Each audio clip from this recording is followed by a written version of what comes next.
Georges Niva est professeur émérite à l'Université de Genève. C'est l'un des plus grands slavisants français et nous allons nous entretenir avec lui pendant 1 heure où nous allons repasser sa carrière, ses rencontres et ses amours littéraires. Bonjour. Bonjour. Merci de nous recevoir ici pour cet entretien. Je vais vous présenter brièvement. Vous êtes professeur émérite à l'Université de Genève et l'un des slavisants français les plus réputés. Vous êtes un grand spécialiste de la culture et de la langue russe. Vous avez été aussi traducteur. J'aimerais avec vous revenir aujourd'hui sur cette carrière incroyable afin que vous nous évoquiez ce point de départ. Qu'est-ce qui a suscité cette vocation? Comment un homme peut-il donner toute sa vie à la culture russe, à la langue russe? Qu'est-ce qui a motivé ce déclic? Écoutez, c'est le hasard qui joue toujours un rôle dans nos vies. Je suis de Clermont-Ferrand, Clermontois. J'ai fait mes études au lycée Blaise Pascal à Clermont-Ferrand. Et j'ai fait la connaissance d'un Russe blanc qui avait pour métier d'être relieur. Il reliait des livres. Il les reliait magnifiquement. Il m'a relié plusieurs livres. Ce sont des objets d'art. Et il avait épousé une Auvergnate qui avait été une élève de ma grand-mère paternelle en mathématiques. Quand j'ai fait sa connaissance, je ne connaissais pas encore grand-chose à la Russie. J'avais quand même lu des livres de Dostoïevski, et en particulier, j'avais beaucoup aimé Les démons, dans la traduction d'un certain Boris Schlözer en russe, mais qui s'appelait en français Boris de Schlözer. D'une grande famille allemande installée en Russie au XVIIIe siècle, dont plus tard j'ai fait la connaissance, je suis devenu ami. Mais là, pour l'instant, je suis en face de ce relieur en chambre qui habitait une maison médiévale, rue Grégoire de Tours, il fallait grimper un escalier à vis, et qui m'initie, soi-disant, aux Russes. Ça me plaisait en prenant des récits pour enfants de Léon Tolstoï, date de l'époque où Tolstoï s'occupait des écoles à Yasnaya Poliana. Il a eu 3 ans d'enthousiasme pédagogique, ensuite il a plus ou moins laissé tomber. Donc c'est le début. Ce Georges Nikitin, ou Georgi Nikitin, je lui dois ça. Je lui dois de m'avoir pas initié aux Russes, parce que son initiation était, comment dire, mal faite. D'abord, il avait une prononciation méridionale. Il n'avait pas... J'ai compris après qu'il fallait que je corrige ma prononciation si je voulais passer la licence et l'agrégation de russe, parce que c'était une mauvaise prononciation. Mais en revanche, c'était un homme touchant, un véritable exilé, en le sens qu'il était arrivé, comme il disait, avec un maillot de corps et un short. Et il avait trouvé à Istanbul... il était chargé d'enfourner le charbon dans un cargo. Il est arrivé à Marseille. Et pas le seul, il y en a eu beaucoup. Et par le hasard, il est arrivé à Clermont-Ferrand. Après la Première Guerre mondiale, la France manquait beaucoup de main-d'œuvre masculine. Ça a été une hécatombe. Et donc, il s'est installé là. Il était orthodoxe. Il venait de temps à autre à Paris, à Saint-Julien-le-Pauvre, où il y a une église, disons, d'uniate. Donc il venait voir l'évêque de Saint-Julien-le-Pauvre, Monseigneur Nasrallah, c'était un arabe. Vous voyez, ces détails me sont restés parce qu'il me les racontait et je savais quand est-ce qu'il allait à Paris se confesser ou voir un office. Bon, ensuite, je suis rentré à Normal Sup, sans le russe. J'avais latin, anglais, allemand. Sinon, j'avais été helléniste, mais j'avais laissé tomber. Et je suis allé voir comment on enseignait le russe à la Sorbonne. Et là, j'ai fait la rencontre de Pierre Pascal. Pierre Pascal qui avait passé quand même 17 ans, qui était normalien en 1911, je crois. Et puis qui m'a raconté sa vie. Si vous voulez, j'ai eu aussi la chance qu'il m'a pris en amitié assez rapidement. Donc j'ai fait sa connaissance en octobre 55, quand je suis entré à Normal, je suis allé à Sorbonne, puis il est venu donner les cours à Normal. Nous étions deux. Et en juin, pour la Saint-Pierre et Saint-Paul, où il recevait un groupe d'amis avec qui il avait fait la révolution et imaginé l'utopie révolutionnaire en 1917. Et il m'a invité. Donc, vous voyez, en 6 mois, j'avais gagné, pour ainsi dire, sa confiance, plus tard son amitié, et j'ai rencontré des hommes qui avaient cru dans la révolution, mais qui étaient à moitié anarchistes. Donc ils étaient les uns plus anarchistes, les autres plus bolcheviques. Par exemple, il y avait un certain Nicolas Lazarevitch, qui était plus anarchique, et qui est revenu dans ma vie, parce que quand j'étais professeur à Nanterre, en mai 68, il a senti que la grande trompette de la Révolution résonnait à nouveau. Il s'est installé à Nanterre et il a fait des assemblées générales dans ce pandémonium. Il luttait, comme il disait, contre le fascisme grammatical de l'équipe d'enseignants au pouvoir. Bon. Et quand j'allais voir Pierre Pascal, parce que je le connaissais bien quand même, pour lui dire, écoutez, votre petit ami, là, Nicolas Zarevitch, il nous casse les pieds, est-ce que vous ne pourriez pas lui dire de rester chez lui? Et il me répondait, mais si vous saviez comme sa femme et ses enfants sont heureux qu'ils soient chez vous, à Nanterre, ils en sont débarrassés. Plus tard, d'ailleurs, non, à ce moment-là, la belle-sœur de Pierre Pascal, qui avait épousé une femme russe, Yevgenia Rusakova, qui appartenait à une famille de révolutionnaires qui s'était exilée en 1905, après la première guerre. Alors, il y avait, je crois, 5 filles. Il y en a une qui est restée à Marseille quand la trompette de la Révolution a sonné en 17, et les 4 autres sont rentrés avec Rusakov. Alors il y en a une qui a épousé Victor Serge, et une qui a épousé le poète Harms, un des plus grands poètes, disons, absurdistes. Et puis Evgenia, elle avait épousé un commissaire du peuple.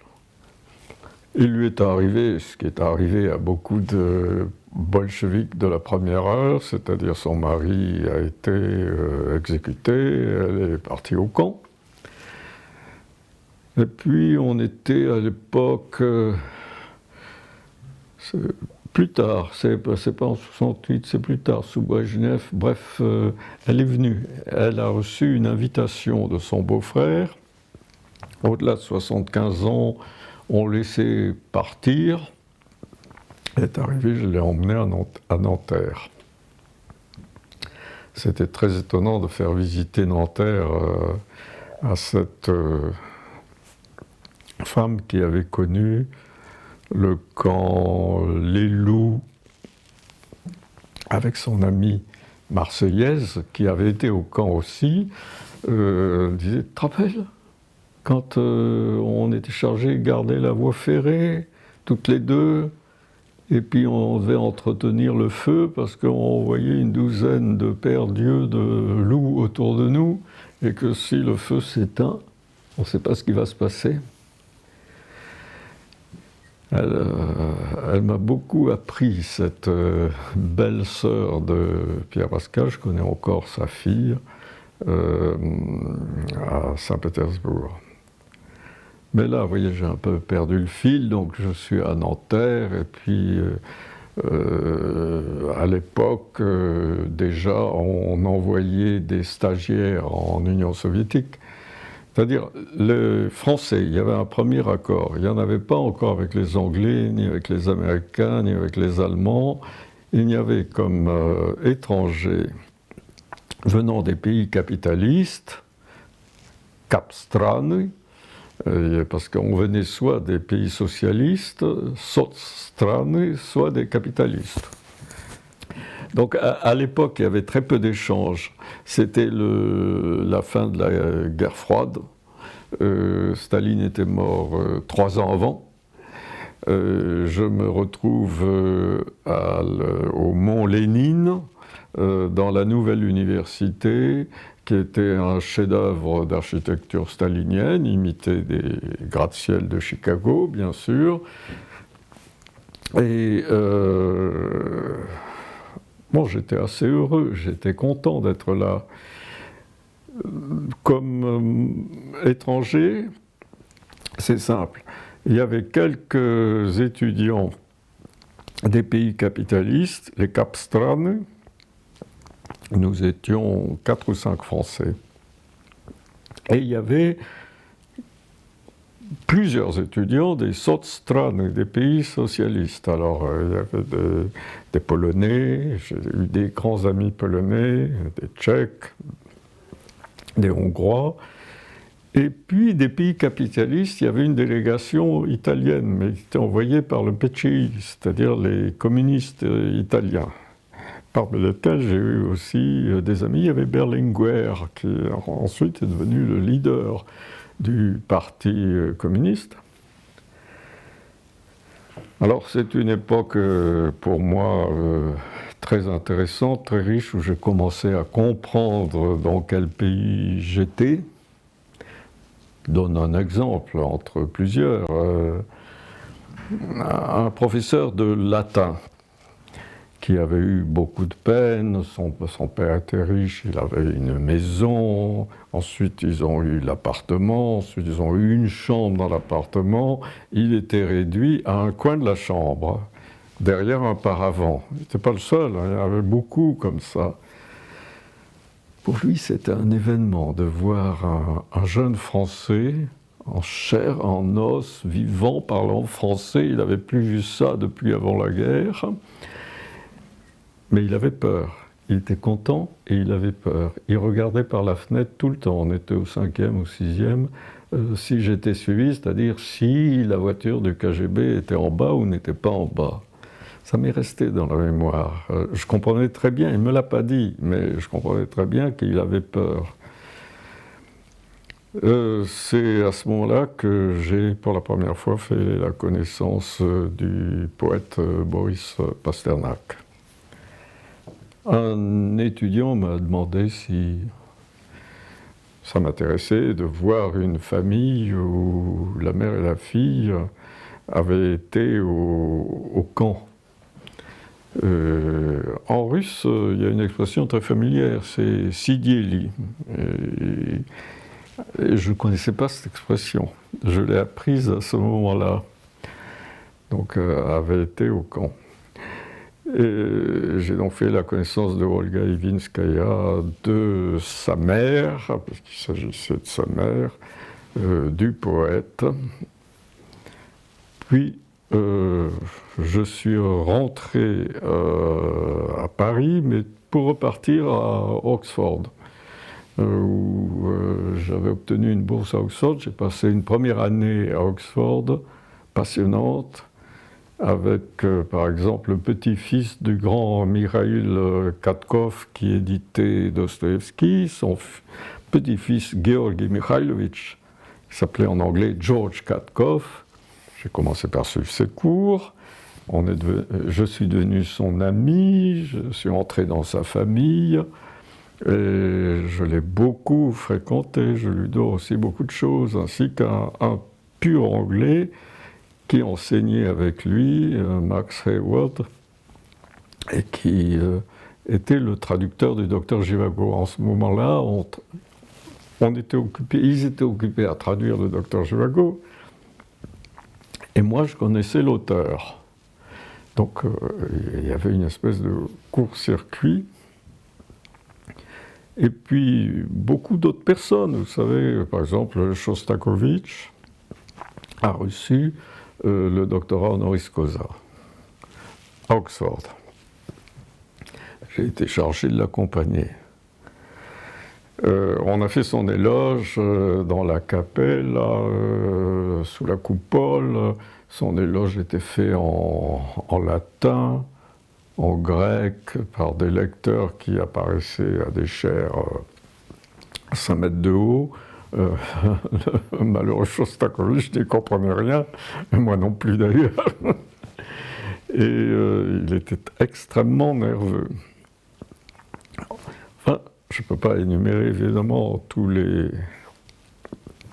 les rencontres que j'ai faites, mais j'ai été devenu entre-temps russisant. Il fallait avoir une deuxième langue, slave d'ailleurs, pour passer la grègue, ou même la licence, je ne me rappelle plus. Et bon, j'avais choisi le polonais, j'étais aussi assez polonophile, à cause des amis polonais que j'avais eus au MGU, c'est-à-dire à l'Université d'État. Donc je me suis rendu en Pologne, ce qui m'a valu des remontrances du maître des études slaves à l'Institut des études slaves, le professeur André Mazon, qui avait des petites bottines, qui tapait du pied, et me disait « Mais je ne vous ai pas envoyé en URSS pour aller en Pologne ». Il ne m'avait pas envoyé en URSS, c'était complètement faux. Lui était tchéquisant. Bon, alors entre tchèque et polonais, et tchéquisant et polonisant, le courant a toujours eu du mal à passer. Ce sont deux pays franchement différents. Mais j'ai beaucoup aimé la Pologne, je l'aime toujours, je la connais assez bien, je lis le polonais. Je me suis mis à l'ukrainien. Une fois, j'ai écrit un article dans Le Monde en disant que je me rendais compte que, en tant que slavisant, j'étais un impérialiste parce que je considérais l'ukrainien comme seconde langue, disons un second choix, et que je m'apprêtais à corriger ça. Donc, je lis aussi l'ukrainien. Mais pas le tchèque. Le tchèque, j'ai toujours beaucoup de difficultés. Mais tout cela pour dire que le russe était parmi les langues slaves, mais c'est quand même, pour moi, la langue la plus royale, la plus musicale, celle qui chante dans les opéras de Moussorgsky ou de Rimsky-Korsakov. Une langue qui est, au point de vue musical, l'égale de l'italien. Et d'ailleurs qui a donné autant à la musique que l'italien. Sauf que c'est un peu plus tard, puisque l'Italie, la Renaissance italienne, c'est déjà à la fin du XVe, et évidemment, au XVIe, il n'y a pas de Renaissance en Russie. Bien qu'on ait fait des tentatives pour essayer de démontrer qu'il y a eu un semblant de renaissance, mais la Russie s'est rattrapée. Donc le XIXe siècle russe est un geyser extraordinaire de force intellectuelle. Alors je suis devenu professeur, j'ai été d'abord à l'université de Toulouse, qui m'a beaucoup plu. Puis j'ai été à l'université de Lille, où le russe a été fondé avant Paris. Et puis à Paris-Nanterre, au moment des événements de mai 68, où d'ailleurs le réalisateur de cinéma soviétique, Mikhail Rom, m'a fait savoir qu'il aimerait bien venir à Nanterre. Il m'a téléphoné, je lui ai dit, écoutez, Mikhail Rom s'est occupé, nous avons des bandes de diablotins partout, on ne peut pas y entrer, vous n'y arriverez pas. Ils démolissent les appareils et les appareils photographiques de tous les journalistes qui viennent. Je me dis, ne vous inquiétez pas. Et moi, ils ne me démoliront pas. Et il est venu avec 4 gardes du corps soviétiques devant lesquels tout le monde reculait, parce que tout le monde comprenait que c'était du sérieux. Il a filmé, il faisait un film sur la jeunesse du monde, il n'a pas terminé parce qu'il est mort, mais ça a été repris il n'y a pas très longtemps, il y a 4-5 ans, j'ai lu, mais moi je n'ai pas vu. Disons des morceaux, des chutes de cette jeunesse du monde dans lesquels il y avait ce qu'il avait filmé à Nanterre. J'aimerais bien l'occasion de le voir, mais je ne sais pas si j'en aurai l'occasion.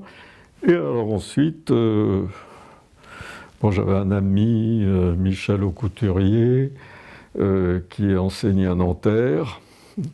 Et puis il me dit, j'ai envie de venir à Paris, C'était plutôt son épouse qui avait envie de revenir à Paris. Alors je dis, c'est pas possible, tu es très bien à Genève. Alors je suis allé, j'ai postulé pour Genève, ils m'ont pris, et j'avais une raison d'aller par là-bas, c'est que j'étais très ami avec le fondateur des éditions de l'Âge d'Homme, Vladimir Dmitrievitch, qui était un grand ami jusqu'à sa mort.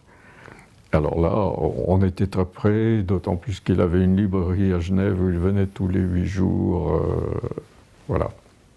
Et du coup, l'Âge d'Homme, c'est ce qui a joué un rôle décisif dans votre carrière d'écrivain. Vous avez commencé à traduire Solzhenitsyn un peu avant, et ensuite, avec l'Âge d'Homme, vous allez publier vos premiers essais sur la culture russe. Oui. Vers la fin du mythe russe. Et essais sur la culture russe de Gogol à nos jours, et Russie-Europe, la fin du schisme. Alors j'aimerais justement que vous nous en parliez un petit peu, parce que dans ces études littéraires et politiques, vous brossez un panorama de la culture russe. Alors il est essentiellement question du 19e, vous l'avez dit, c'est le geyser de la culture russe, mais vous allez même entrevoir ce qui va advenir dans les années 90. Et j'aimerais par conséquent que vous nous évoquiez un peu cette période de rédaction de ces études, et ce que vous aviez entrevu, et puis ensuite quelles ont été finalement les conséquences de ces études sur le réel, puisqu'il y a bien eu en 90 la fin de toute une idéologie, et une nouvelle Russie qui a émergé, les pays, disons satellites de l'URSS, sont devenus des nations indépendantes. Par conséquent, il y a eu de nouveau cette attirance et cette répulsion entre Europe d'un côté, disons occidentale, et une Russie, et la Russie a été présentée autrement. Ça a été l'heure de la grande espérance aussi pour tout le monde. Écoutez, pour ça, par exemple, je dis encore un mot sur Vladimir Dmitrievitch. Il est yougoslave, il adore le football, il joue au football, le football joue un grand rôle dans sa maison d'édition. Et il me raconte une autre façon d'être dissident, c'était d'aimer la littérature russe. Et la littérature soviétique des années 1920. Et le film soviétique des années 20, Serge Eisenstein, Pudovkin, etc. On peut être dissident de 1000 manières, puisque dissident, ça veut dire qu'on se sépare de l'officiel, de ce qui est imposé. Et j'ai eu la chance de rencontrer beaucoup de dissidents. C'est-à-dire qu'à partir de... j'ai été expulsé du RSS suite à mon projet de mariage avec la fille adoptive de Boris Pasternak. C'était donc en août 60, le 6 août 60. Je suis parti vers Helsinki, on m'a mis de force dans un avion. Et ensuite, pendant 12 ans, je ne suis plus retourné, je ne pouvais plus retourner. Et pendant ce temps-là, le premier secrétaire du Parti communiste de l'URSS, M. Léonid Brejnev, a pris la décision de nous envoyer, disons, la crème des intellectuels, des créateurs, des musiciens, des poètes de son propre pays. Donc il a pris la décision de priver son pays de ce qu'il y avait de plus talentueux. Alors, de Rostropovitch, à Siniavski, Solzhenitsyn,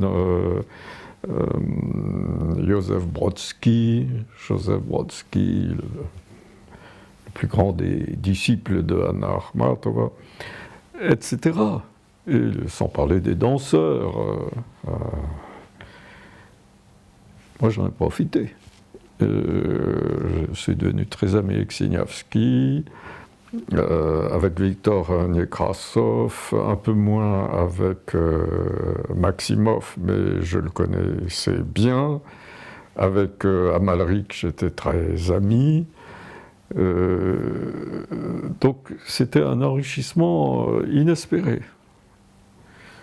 Alors, un de mes premiers textes, ça a été dans la revue Telle Quelle, qui était en train de faire son virage du maoïsme au néo-capitalisme, si j'ose dire ça, avec Philippe Solers, de la dissidence comme un style de provocation. Enfin, je ne suis pas tout à fait sûr du titre de ce texte, mais c'était sur le style de la dissidence. Siniavski étant un excellent type de dissidence, avec ses œuvres fantastiques, avec qu'est-ce que le réalisme socialiste,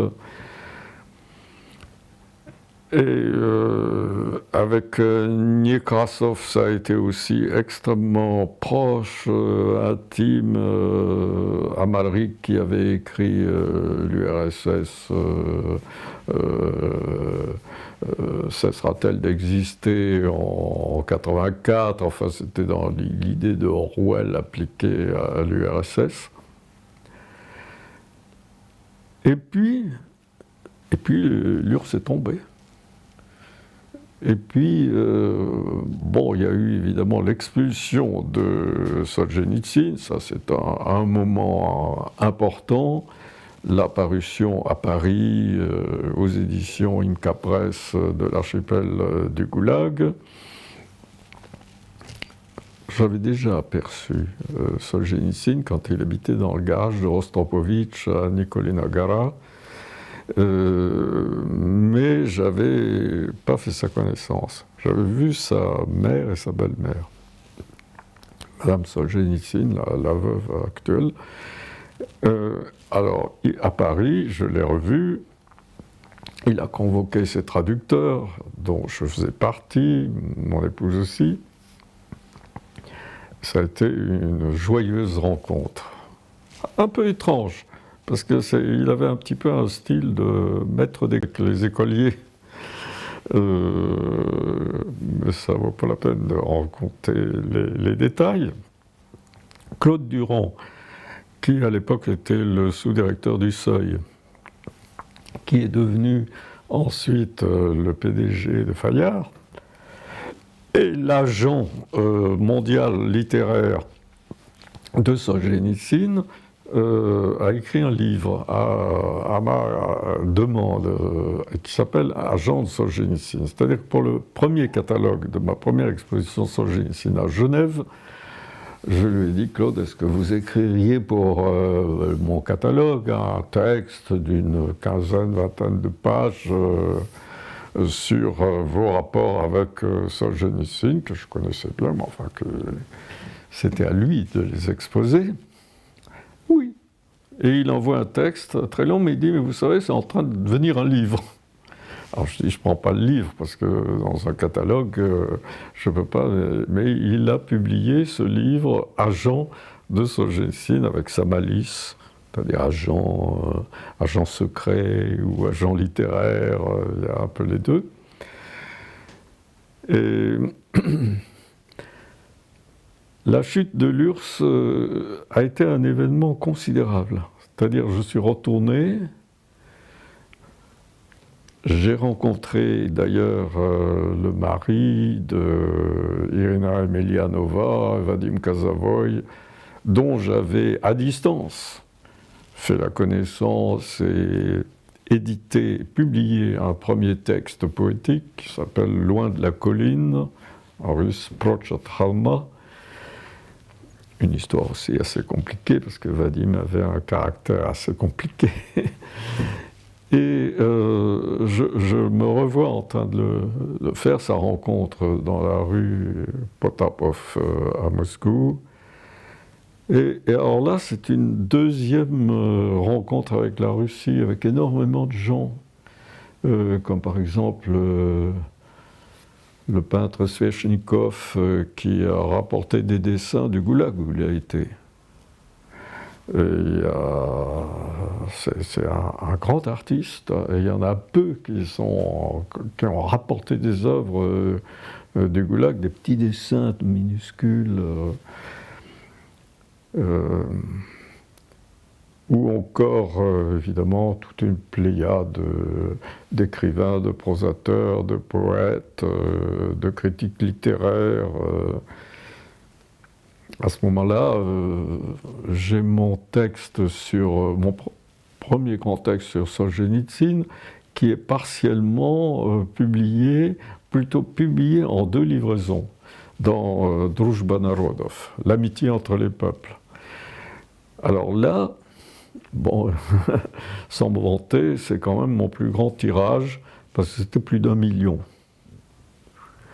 Et donc j'ai rencontré ensuite des gens qui ne savaient plus du tout le nom de l'auteur, mais qui se rappelaient qu'il y avait eu un premier grand double numéro où il était question de Solzhenitsyn qui n'était pas encore édité. Puisque Solzhenitsyn avait posé comme condition, je veux bien, mais on commence par l'archipel du Goulag. Pas le pavillon des cancéreux, pas le premier cercle, l'archipel du Goulag. Il avait totalement raison. Si on voulait rapatrier Solzhenitsyn, il fallait commencer par l'œuvre magistrale de témoignage historique par laquelle il était sorti d'URSS. On l'avait renvoyé parce qu'il avait publié ça à Paris. En plus, je pouvais voyager. J'ai commencé à voyager, j'ai pas mal voyagé. De Vladivostok en Carélie, en Ukraine qui n'était pas encore indépendante, et puis ensuite en Ukraine indépendante, au Caucase, en Géorgie. Il y a juste l'Asie centrale où je ne suis pas allé. Et ce fut un plaisir énorme, une joie intense. Gogol a écrit il faut voyager à travers la Russie. J'avais l'impression d'exécuter son désir. Alors, cela nous amène peut-être à parler maintenant de tout votre travail de ces dernières années sur la mémoire russe. De quelle mémoire est faite la Russie d'aujourd'hui et d'hier? En quoi la mémoire d'hier a une influence sur la mémoire d'aujourd'hui? J'aimerais que vous nous en parliez un petit peu, pour savoir quelle est votre pensée sur la Russie d'aujourd'hui. C'est-à-dire que l'idée est bien sûr que ça amène à la Russie d'aujourd'hui, puisqu'il s'agit de voir ce qui subsiste dans la mémoire. La mémoire personnelle est faite d'autant de mémoire que d'oubli. Si on n'oublie pas, on finira par mourir étouffé. Trop de mémoire vous étouffe. C'est presque une maladie d'avoir une mémoire d'absolument tout. D'ailleurs, c'est une maladie. Disons, il y a des autistes qui ont une mémoire totale, de A jusqu'à Z, de chaque livre, de chaque événement. Donc nous avons besoin d'oublier pour pouvoir vivre et survivre. Et on peut sans doute dire la même chose d'une nation, d'un corpus social. Il faut savoir oublier et il faut savoir ne pas oublier. Alors le dosage d'oubli et de mémoire est extrêmement important. Dans la Russie soviétique, le dosage d'oubli était énorme. Il y avait des oublis qui étaient imposés. L'autre jour, j'ai donné l'exemple de ces pages de l'encyclopédie soviétique que chacun devait retirer et puis coller une autre page à la place. Bon, ça c'était l'oubli imposé. Il ne fallait pas mentionner Trotsky, Il ne fallait pas mentionner Boukharine, ni Kamenev, ni Zinoviev. Donc au fur et à mesure, il fallait découper leur tête dans les images collectives. Il fallait enlever leur nom dans les œuvres où ils apparaissaient. Leurs œuvres à eux, naturellement, avaient disparu totalement. Mais il y avait aussi l'oubli inconscient, parce que si vous ne faites pas marcher votre mémoire, elle va commencer à oublier. La mémoire ouvrière a été perdue, et il y avait une mémoire ouvrière qui datait de la fin du XIXe siècle, avec des chansons ouvrières, dont on a fait après des recueils, les Tchistouchki. Il y avait une mémoire paysanne à ce point perdue, oubliée, que le kolkhozien ne savait même plus quand est-ce qu'il fallait moissonner, parce que la responsabilité lui échappait. C'était le secrétaire du parti qui décidait on moissonne aujourd'hui ou on attend. Il n'y avait plus du tout cette connaissance du monde, du cosmos, des intempéries, qui fait que le paysan devine quand est-ce qu'il doit moissonner. Et il y avait naturellement des portions de la science qui étaient complètement, interdites. Évidemment, l'histoire en souffrait plus que tout, mais l'histoire médiévale, avec certaines concessions, pouvait continuer. Et il ne faut pas passer d'un extrême à l'autre et penser que tout avait disparu à l'époque soviétique. On se trompe. Et il y avait encore de grands historiens. Il y avait certains arts qui se maintenaient. Même Lissitsky, par exemple, a encore illustré des livres en 37-38, vous voyez, pendant les grandes purges. Tout simplement parce qu'il avait beaucoup de talent, qu'on faisait appel à lui, que ça passait un peu inaperçu. Ça dure un temps. Ensuite, la censure reprenait naturellement ses droits. Alors, la mémoire, elle s'est instaurée difficilement en Russie, puisque Pierre le Grand, le tsar réformateur, a voulu imposer le mythe de sa propre personne. Il a voulu imposer l'oubli des fondements de l'orthodoxie. Il a imposé de couper les barbes. Dans mon livre Les sites de la mémoire russe, au tome 2, j'ai un petit chapitre écrit par Olga Medvedkova qui est assez amusant sur l'histoire de la barbe en Russie.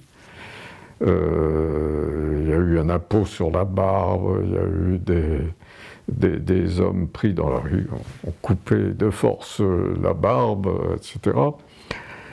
Mais il a aussi imposé, c'est plus grave, la grande peur. Et la grande peur, elle provoque de l'oubli. Dans les tortures pour savoir qui a commis le crime de lèse-majesté, quand quelqu'un, dans n'importe quel cabaret, poussait, en entendant jurer que n'importe quoi, quand on est un petit peu ivre, il poussait le cri « Slovo idielo », parole et action. Et ce mot déclenchait l'enquête policière de la police secrète, qui interrogeait et torturait le délateur et l'objet de la délation.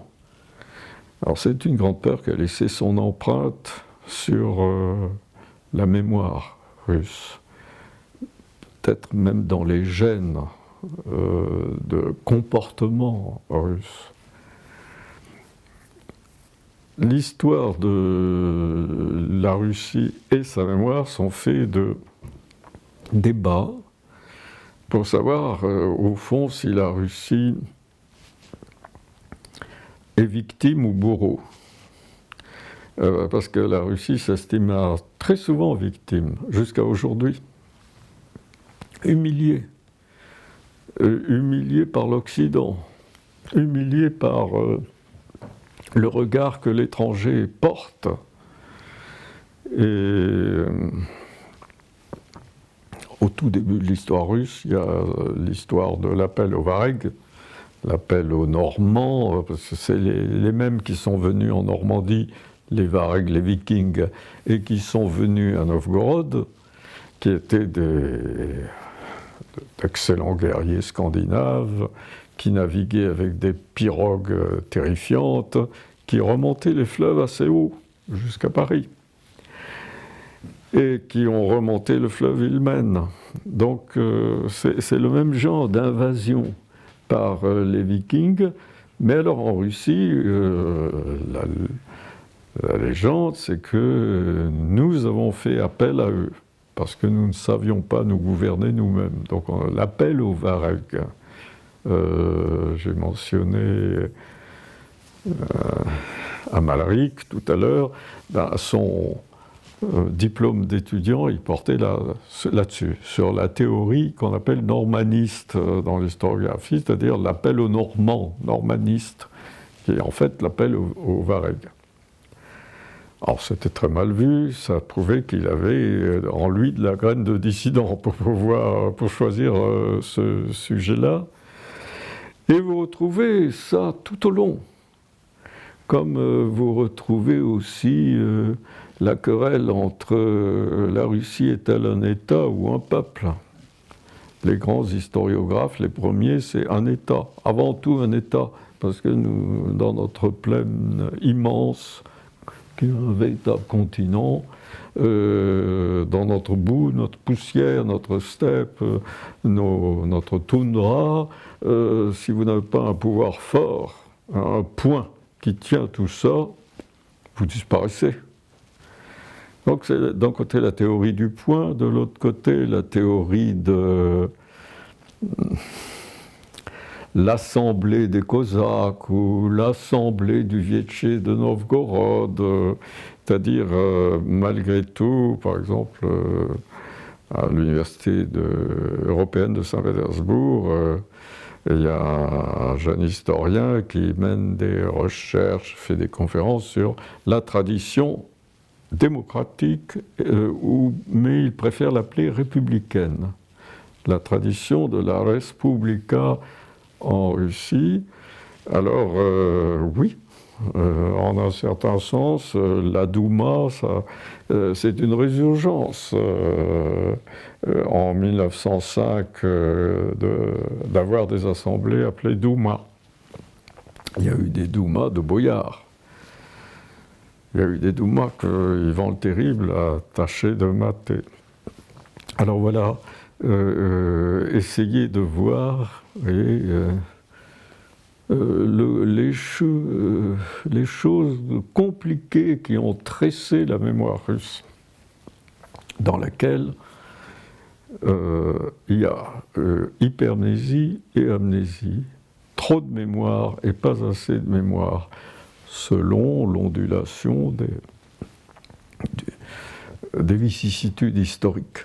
Alors, est-ce que la Russie d'aujourd'hui, à force de vouloir tout garder, quelque part, n'est pas en train de créer une hypermémoire, et même, si je puis me permettre cette expression, de court-circuiter un petit peu la mémoire historique, puisqu'on va voir très bien, on va recueillir Nicolas II, on va célébrer Nicolas II, et comme on va revoir chez certaines personnes une résurgence d'un certain stalinisme, tout ça est convoqué en même temps, finalement on ne jette rien, on garde tout, voilà.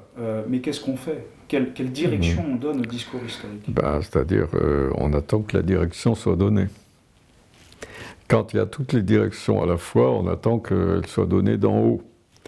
L'historien Nathan Eldaman disait « Chez nous, toutes les révolutions sont d'en haut. Chez vous, elles sont d'en bas. » Bon, c'est vrai que le quartier Saint-Antoine à Paris a dirigé pas mal de choses, et en particulier les massacres de septembre. Chez nous, c'est d'en haut. Pierre le Grand est un bolchevique d'en haut, qui fait la révolution d'en haut. Le prolétariat est d'en haut, c'est le prolétariat uniquement des usines Poutilov de Saint-Pétersbourg. Comme toutes les théories, il ne faut pas pousser trop loin parce qu'immédiatement on trouve des arguments en sens inverse, mais grosso modo, il y a du juste là-dedans. Et actuellement, les instructions du président Poutine pour les manuels d'histoire, et surtout de son exécutant, disons, le ministre de la Culture, M. Medinsky, c'est de lutter contre les mauvais mythes qui concernent la Russie. Vous voyez, le Knut, le servage, etc. Et de créer des mythes plus vrais, plus authentiques sur la Sainte Russie. N'exclure aucune page, mais attention, à condition que ces pages soient des pages de gloire. Alors, la gloire de l'armée blanche, on la prend. La gloire de l'armée rouge, ça va de soi, on la prend. Finalement, le seul personnage historique qui fait un peu les frais de tout ça, c'est Lénine. Lénine ne figure pas beaucoup dans les manuels. Staline y figure davantage. Parce que Lénine a véritablement été l'idéologue du bolchevisme, du maximalisme, et que le Parti communiste actuel, il est dans l'opposition. Une semi-opposition, mais enfin il est quand même, grosso modo, la seule opposition qui figure au Parlement russe. Et enfin, les écoliers ignorent absolument Lénine, alors qu'autrefois, évidemment, c'était le b.a.-ba. Le grand danger, c'est que, bon, la mémoire est une chose, j'ai tâché d'en écrire une sorte de relevé de la mémoire russe, comme Pierre Nora l'a fait pour les lieux de la mémoire en France. Ça ne remplace pas une histoire. L'histoire, c'est autre chose. L'histoire, c'est les faits avérés par les documents. L'histoire, c'est les archives, les documents, et c'est l'accumulation des travaux sur les archives. Il y en a eu beaucoup en Russie dans les années 1990, 2000, mais ensuite ça diminue. L'accès aux archives est plus difficile, les instructions sont différentes. Pas mal d'historiens ont trouvé des chaires aux États-Unis ou par ici, en France, en Allemagne. Et donc, ils ont été perdus pour l'enseignement dans les facultés en Russie. Moi, j'ai deux questions qui me préoccupent. La première, c'est est-ce que le grand effort historique va recommencer, mais pour ça, il faut des circonstances favorables. Il faut qu'on puisse faire carrière d'historien. Il ne suffit pas de dire la recherche historique est libre. Pour qu'elle fonctionne, il faut qu'il y ait des postes de chercheurs et sans les instructions de chercher exactement et uniquement dans tel sens. Et puis la deuxième, alors, c'est est-ce que l'utopie a disparu de la mémoire russe? Parce que malgré tout, un des ressorts de l'histoire et de la mémoire russe, c'est l'utopie socialiste au XIXe siècle, avec une histoire compliquée, avec de grandes figures comme celle d'Alexandre Herzen. Il me paraît difficile que ça ait complètement disparu de la psyché, des gènes, appelons ça comme on veut, toutes les expressions sont valables et fausses. Est-ce que ça a complètement disparu? Est-ce que la Russie revient à une espèce de matérialisme néo-capitaliste dans un grand manteau de nationalisme, et puis c'est tout? Ou bien est-ce qu'elle va à nouveau rêver d'égalité réelle? Comme elle a rêvé, elle en a pâti, parce qu'elle a mené très loin Il me paraît difficile que ça ait complètement disparu, mais aujourd'hui on n'en voit plus les prémices. Alors, M. Niva nous a fait le tour de la question de la mémoire. Pour rebondir sur ce que vous venez de dire, est-ce qu'il y aurait un écrivain russe actuel qui ferait vivre cette idée de l'utopie socialiste ou de l'idéal qu'avait Alexandre Herzen, que vous venez de mentionner? Y en aurait-il un? Non, l'utopie, non. Il y a des écrivains qui sont dans l'opposition. Il y a Andrei Shishkin, Mikhail Shishkin, qui a écrit 3 grands, merveilleux romans qui sont d'étranges utopies délirantes. La prise d'Ismaël, par exemple, ou bien le cheveu de Vénus. Il continue sa carrière, mais il s'est exilé. Il habite en Suisse. En Allemagne, ou quelquefois il a une bourse aux États-Unis. Il a énormément de talent. Il y a des pièces de théâtre, il y a des essais, puis il y a ses grands romans.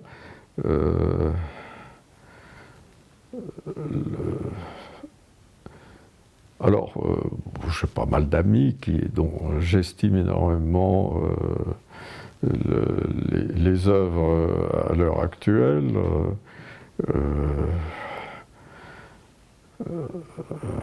Il y en a qui, d'ailleurs, viennent de disparaître.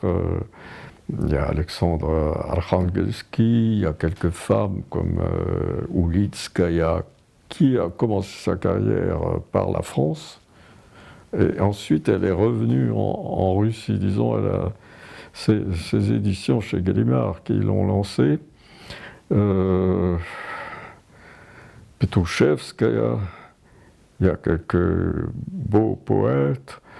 Il y a aussi le genre, si vous voulez, du roman historique qui fleurit, mais comme chez nous. Comme si on se réfugiait dans une histoire légèrement romancée. On ne peut pas dire à mon avis, hein, j'hésite à me prononcer, qu'il y ait une figure dominante. Comme, disons, fin 19e siècle, il y avait Léon Tolstoï. Il dominait, parce qu'il captait vraiment ce que la Russie voulait dire, c'était par sa bouche. La résurrection, c'est par sa bouche que le problème de violence et non-violence a été traité. Le problème d'anarchie ou pouvoir fort a été traité. Bon, mais c'est pas un reproche fait à la Russie, parce que je pense qu'à l'heure actuelle, la littérature a perdu son apostolat. J'espère qu'elle le reprendra. Mais... Très bien. Un grand merci, M. Niva, pour cet entretien, pour le temps que vous nous avez accordé. Je rappelle que votre dernier ouvrage, publié sous votre direction, Les sites de la mémoire russe, est disponible aux éditions Fayard. Et j'invite tout lecteur, quel qu'il soit, slavophile ou non, à lire vos ouvrages, car c'est une porte d'entrée merveilleuse pour découvrir la culture russe. Un grand merci. Merci. Merci beaucoup, monsieur.